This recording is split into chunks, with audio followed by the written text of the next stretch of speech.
Assalamualaikum warahmatullahi wabarakatuh. Bismillahirrahmanirrahim. Alhamdulillahirabbil alamin. Wassalatu wassalamu ala asyrafil anbiya wal mursalin sayyidina maulana Muhammad wa ala alihi wa ashabihi ajmain, amma ba'du. Selamat bertemu kembali dengan saya Muhammad Tajib di channel Kampung Ilmu. Channelnya orang-orang yang tetap istiqomah mencari ilmu. Pada kesempatan ini saya akan menyampaikan isi kitab Jailun Nasri Al-Mansyud, generasi pemenang yang dijanjikan, generasi pemenang yang ditunggu-tunggu, yang akan membahas ba'du muskilatinal kubra, problema besar umat Islam. Sebagian umat kita masih mabuk dan terpukau kepada dirinya. Hampir seluruh umat kita tidak menyadari hakikat misi hidupnya di dunia ini. Padahal sesungguhnya misi itulah yang merupakan alasan keberadaan dan keabadiannya. Inilah yang menjadi problema terbesar yang melanda umat kita selama ini. Berapa banyak umat kita yang tidak mengenal mana lawan dan mana kawan. Bahkan dia tidak menyadari apa yang tengah diprogramkan musuh-musuh Islam untuk menghancurkan Islam. Dan tidak mengetahui racun macam apa yang telah mereka susupkan dalam lemak dan gula-gula yang diberikan kepadanya. Tidak mengetahui kampak penghancur macam apa yang sedang mereka persiapkan untuk kita, yang mereka kemas dengan berbagai slogan menarik dan dengan label yang menggiurkan. Mereka menamakan kekafiran sebagai kebebasan, immoral sebagai seni, kemerosotan akhlak sebagai kemajuan, sehingga orang bengkak dikira gemuk, bayangan fata morgana disangka air. Problema besar lainnya dalam tubuh umat kita adalah celah lebar antara sama kaum muslimin sendiri. Padahal ini terjadi karena akibat umat Islam mudah dipecah belah, mudah diadu domba, juga karena akibat fanatisme golongan, bahkan karena pengaruh ideologi impor yang dianut oleh berbagai organisasi dan pemerintahan di bumi Islam. Ideologi impor inilah yang menjauhkan mereka dari jalan Allah Subhanahu wa Ta'ala. Selain itu, masih ada lagi problema yang menjadi penyakit umat kita, yaitu adanya sikap egois para penguasa yang lebih mengutamakan suara hawa nafsunya daripada suara Allah Ta'ala. Mereka lebih mengutamakan keuntungan pribadi yang sementara daripada mendahulukan kepentingan umat banyak. Padahal mendahulukan kepentingan umat banyak sudah jelas akan memperoleh ridho Allah Ta'ala. Masih ada lagi celah pemisah yang bisa kita rasakan di seluruh negeri Islam, yaitu adanya jurang pemisah yang lebar antara penguasa dan rakyat. Para penguasa yang dilatar belakangi oleh asal-muasalnya, pendidikannya, kepentingannya, dan loyalitasnya selalu terikat dengan blok militer yang memusuhi Islam. Sedangkan rakyat berdasarkan fitrah, sejarah, dan fakta selalu bersama dengan Islam. Dengan sendirinya, penguasa-penguasa itu kalau tidak membenci Islam, mereka merasa takut dari hukum-hukum Islam kalau diterapkan. Mereka ngeri kalau ajaran-ajaran Islam akan berkuasa dan memerintah. Maka tidak heran bila di negara-negara Islam terdapat dua buah garis yang tidak kunjung bertemu. Garis yang satu ditempuh oleh para penguasa, sedang garis yang satunya lagi ditempuh rakyatnya. Kemudian terdapat celah-celah lain yang menganga antara segelintir kaum terpelajar dan mayoritas masyarakat pada umumnya. Pada umumnya, pikiran masyarakat bersifat agamis, perasaannya agamis, dan tingkah lakunya pun agamis. Sedangkan orang-orang terpelajarnya, tidak semua tentu, banyak yang sudah kemasukan budaya barat, kemasukan kebudayaan penjajah. Mereka dipisahkan dari landasan agama. Kepala mereka sudah diisi dengan berbagai macam paham yang salah tentang Islam, baik dalam hal syariat, sirah, maupun tentang persepsi umatnya. Sehingga mereka lebih beriman kepada sekularisme, al-ladiniyah, baik dari segi ide maupun sistemnya. Mereka memandang agama hanya semata hubungan antara manusia dengan Tuhannya. Mereka tidak sudi membiarkan agama memimpin kehidupan ini, atau ikut campur mengatur masyarakat dengan syariatnya, apalagi sampai dijadikan untuk pengarahan dan pelaksanaan.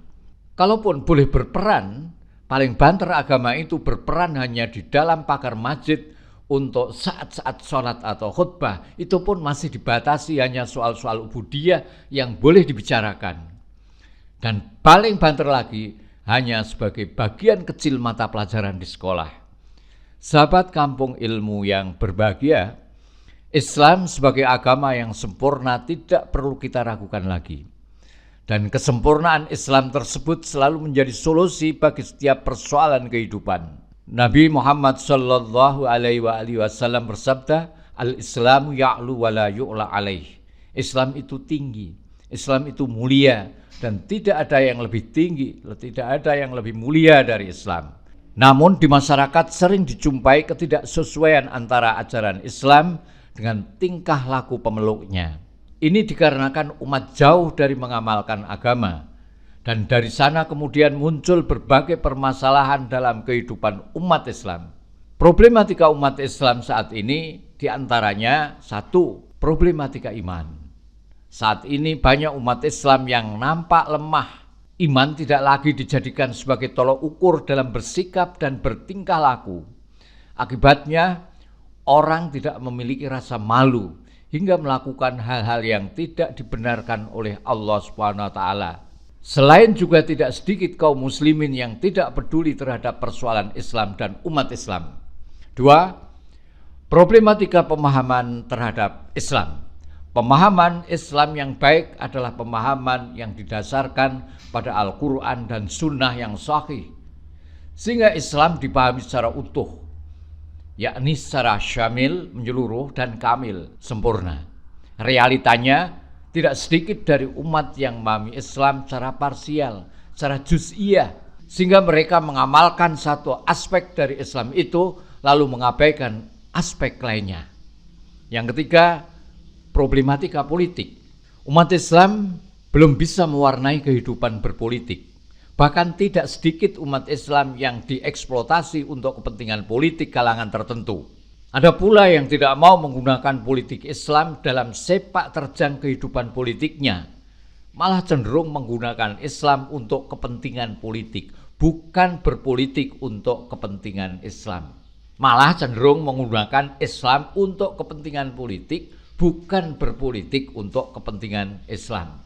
Yang keempat, problematika ekonomi. Rasulullah SAW mengingatkan, kadal fakru ayyakuna kufra. Seorang menjadi kufur karena kefakiran atau kemiskinan. Meskipun bukan sebuah jaminan jika seorang sudah berkecukupan harta menjadi taat. Banyak juga orang yang tidak punya taat, dan banyak juga orang yang kaya-kaya tapi tidak taat. Saat ini amat banyak penduduk muslim yang miskin, sehingga menimbulkan berbagai persoalan baru. Juga persoalan sistem perekonomian yang belum sejalan dengan nilai-nilai Islam. Yang kelima, problematika ukhuwah dan persaudaraan. Faktor permasalahan ukhuwah dan persaudaraan ini karena adanya sikap fanatisme golongan. Faktor permasalahan ukhuwah dan persaudaraan ini karena adanya sikap fanatisme golongan.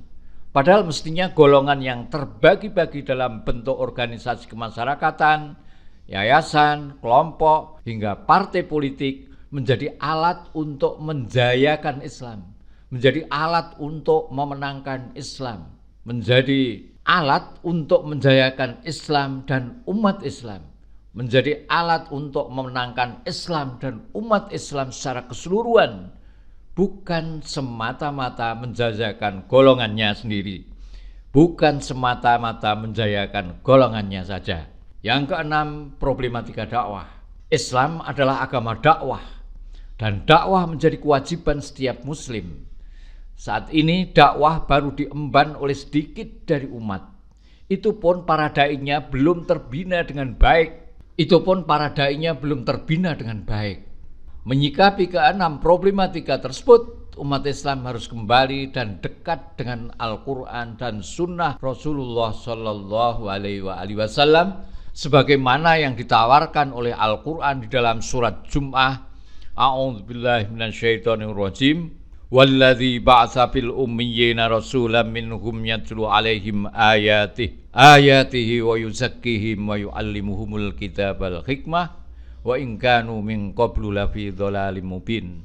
Dialah yang mengutus kepada kaum yang buta huruf seorang rasul di antara mereka, yang membacakan ayat-ayatnya kepada mereka, mensucikan mereka, dan mengajarkan mereka kitab dan hikmah, maksudnya as-sunnah, dan sesungguhnya mereka sebelumnya benar-benar dalam kesesatan yang nyata. Assalamualaikum warahmatullahi wabarakatuh. Muhammad Ajib.